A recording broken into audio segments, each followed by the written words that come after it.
When this girl took a closer look at her Christmas tree, she made an extraordinary discovery.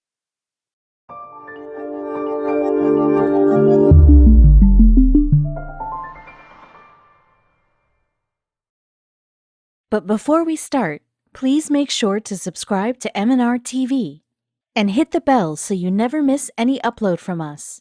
Also, leave a like right now. The McCormicks have been out for a few hours and they return home to find some things amiss. Their once carefully decorated Christmas tree is in a state of disarray, with baubles strewn all across the floor.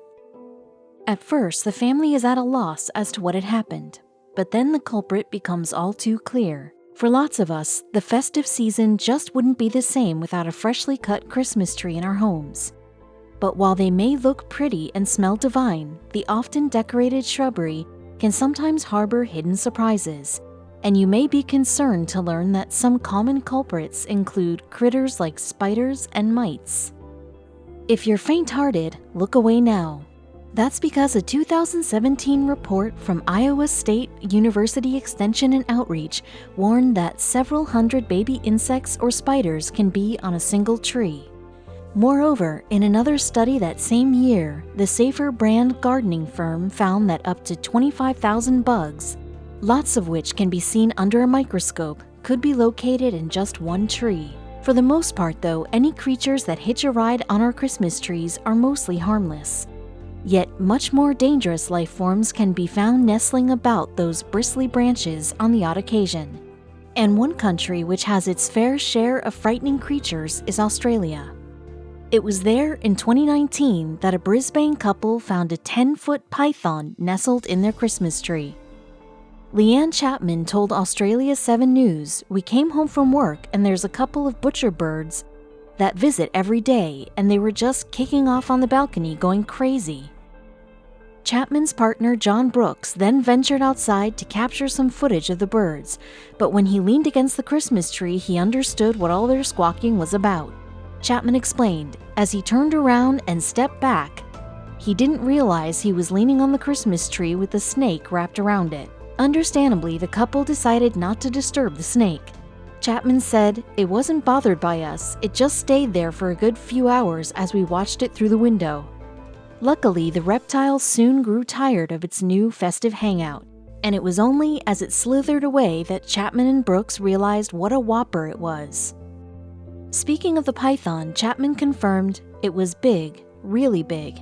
After the initial shock wore off, it was a really beautiful snake. In the end, Chapman was actually pretty happy about her Christmas visitor. She explained, "It was actually quite nice to see it that close up, because I've never seen anything like it before." But Chapman and Brooks aren't the only people to have had an unexpected visitor to their Christmas tree in Australia. The McCormick family hail from the Coromandel Valley, near Adelaide. And in December 2020, they were getting ready for the festive season, having put some of their decorations up already. Among the seasonal additions to the McCormick's home decor was an artificial Christmas tree. As is a tradition for many families, they had adorned it with baubles and lights, keeping to a blue, silver, and pink color scheme. According to The Guardian, it seemed that every decoration had been carefully placed, except for one addition that would later find itself a branch to perch on.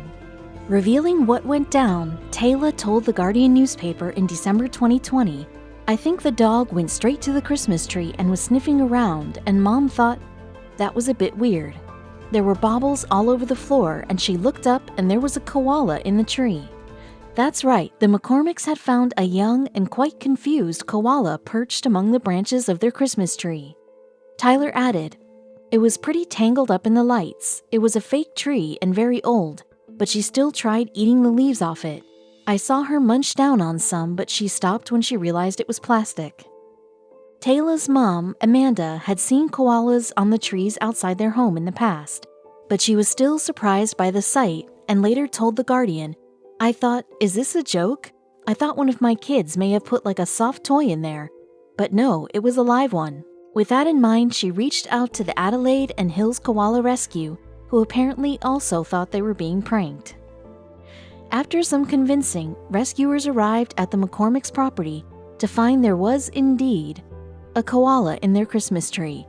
The animal, dubbed Daphne by Taylor, was quickly untangled and removed from its perch, though it's safe to say the animal wasn't happy about being disturbed. In fact, it growled and lashed out at the rescue team as they wrapped her in blankets and bundled her into a carrier. The animal experts determined that Daphne was a young, healthy female, aged between 3 and 4 years old. The team released the koala into some nearby scrubs, where she took a good look at rescuers before climbing a tree for safety. From there, she and the McCormicks seemingly went their separate ways, but the family won't be forgetting their festive caller in a hurry.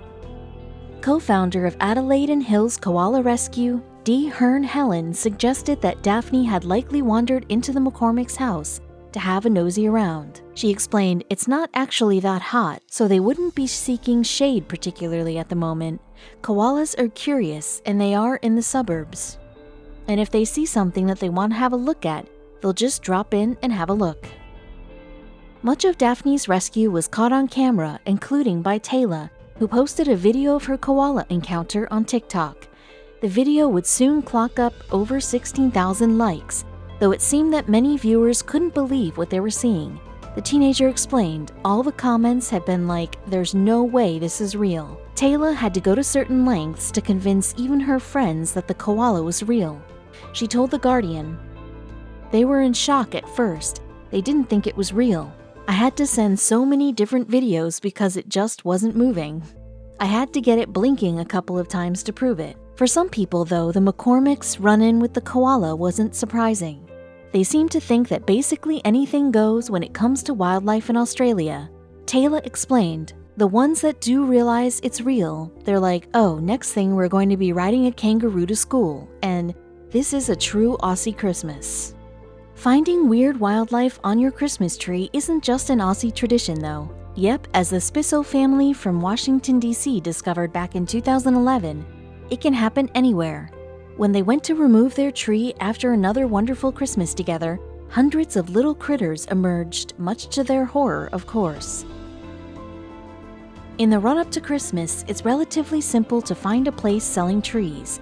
According to a study by Pennsylvania State University, Americans splurge an incredible $250 million on Christmas trees every year. Furthermore, for those prepared to wait, trees become progressively cheaper as the big day approaches. Although most people buy their tree ready cut to take home, some choose to actually chop it down themselves, and in 2011, the Spisso family were among that number.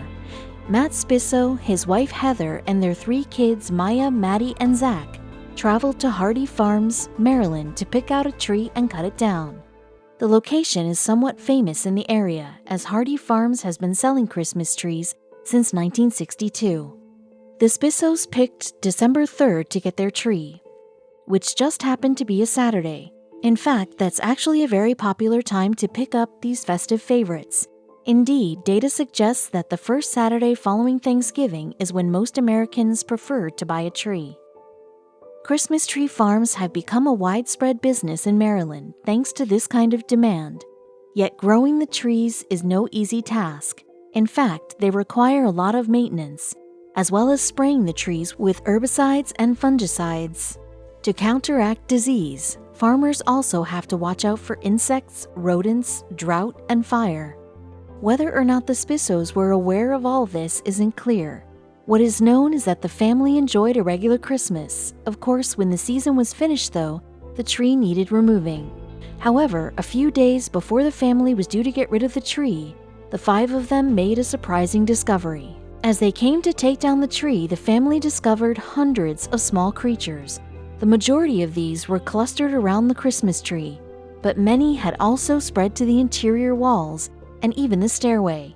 Studying them further, the creatures turned out to be baby praying mantises. Intrigued and not a little perturbed, the Spissos subsequently found a small nest attached to one of the tree's branches. The nest was roughly the size and shape of a walnut. Praying mantis nests have a harder outer shell to protect the eggs inside through the winter. However, when brought inside a heated structure like a house, the eggs are tricked into thinking it's spring and consequently hatch early. Moreover, although the Spissos didn't know it at the time, mantis nests are an increasingly frequent problem for those buying Christmas trees. Indeed, some people have shared stories online about their own nest-related Christmas incidents, and one such person was Daniel Reed. If you happen to see a walnut-sized shaped egg mass on your Christmas tree, don't fret. Clip the branch and put it in your garden, Reed wrote on Facebook. We had 2 egg masses on our tree this year. Don't bring them inside, they will hatch and starve. Reed's post went viral with over 75,000 people sharing the warning about the mantis nests.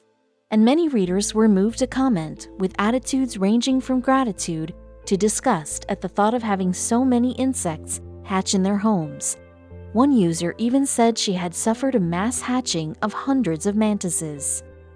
The picture Reed shared was shown to an invertebrate zoology expert at the Cleveland Museum of Natural History, and Dr. Gavin Svensson was quick to confirm that it did indeed show a praying mantis nest. He also explained what people need to do if faced with a similar scenario. The shared picture is definitely a praying mantis egg case, also called an ootheca, Dr. Svensson said. The praying mantises in the northern United States survive the winter as eggs in these protected cases. The warmth of spring spurs their development and hatching. Speaking to WOIO, Dr. Svensson added, putting the egg case outside quickly is critical if you want them to survive normally to hatch in the spring. Going from cold to warm and then back to cold can cause problems and reduce their chances of survival. Good, considered advice, for sure, but Dr. Svensson's guidance could still set a few minds thinking. That's because some people might wonder why on earth they would want the creatures to survive. But the truth is that praying mantises can be an excellent addition to your garden. The insects can actually reduce the number of other pests in your yard. Annoyances such as flies, moths, and even locusts all feature heavily on the mantis's menu. Unfortunately though, if mantises hatch inside your home, they probably won't be able to find enough food to survive. And this could spell disaster. If the insects are starving, it is likely they will begin turning on each other. This is the grisly scenario that faced the Spisso family. Rather than be grossed out by the wanton cannibalism in their living room, though, the Spisso children were enthralled, and they were likely even more excited when Dad Matt bought them each a terrarium in which to house a few dozen of the mantises. As a result, the children could now study their new pets at will. It seems young Maya Spisso especially enjoyed examining the mantises and witnessing how the insects drank water or interacted with the terrarium.